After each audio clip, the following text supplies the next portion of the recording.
3 November. Selfverbetering nodig vir Christelike opwassing.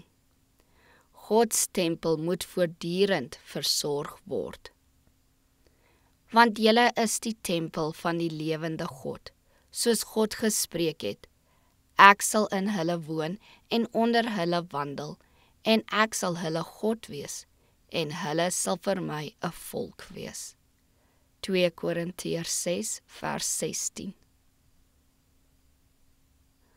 Ons moet die wette van sy koninkryk gehoorsaam en van onsself alles maak wat dit vir ons moontlik is om te wees. Ons moet die hoogste kragte van ons wese met erns ontwikkel en onthou dat ons die eiendom van God is, Gods gebou.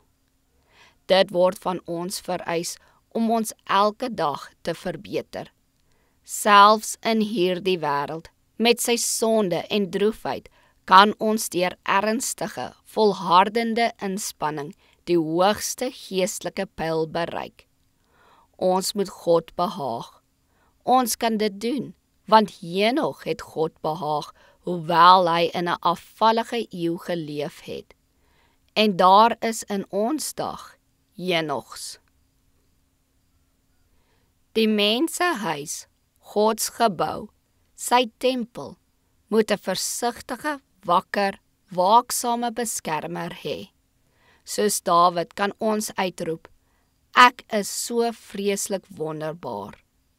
Die werk van God se hande moet in bewaring gehou word, sodat aan die heelal en aan die afvallige mensdom bekend gemaak kan word, dat manne en vroue tempels is van die lewende God.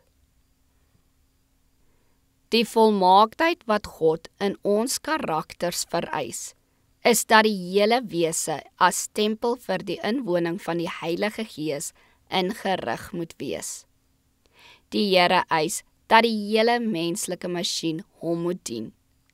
Hy verlang dat mense alles moet wees wat hy vir hulle moontlik gemaak het. Dit is nie genoeg dat sekere dele van die masjien in gebruik moet wees nie.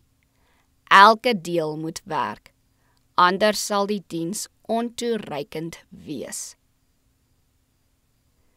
Die liggaamlike lewe moet versigtig opgevoed, gekweek en ontwikkel word, sodat die goddelike natuur in al sy volheid deur mense geopenbaar kan word. God verwag dat mense die verstand wat hy hulle gegee het, moet gebruik. Hy verwag dat hulle die hele denkvermoë vir hom moet gebruik. Hulle moet aan die gewete sy aangewese hoë pos gee.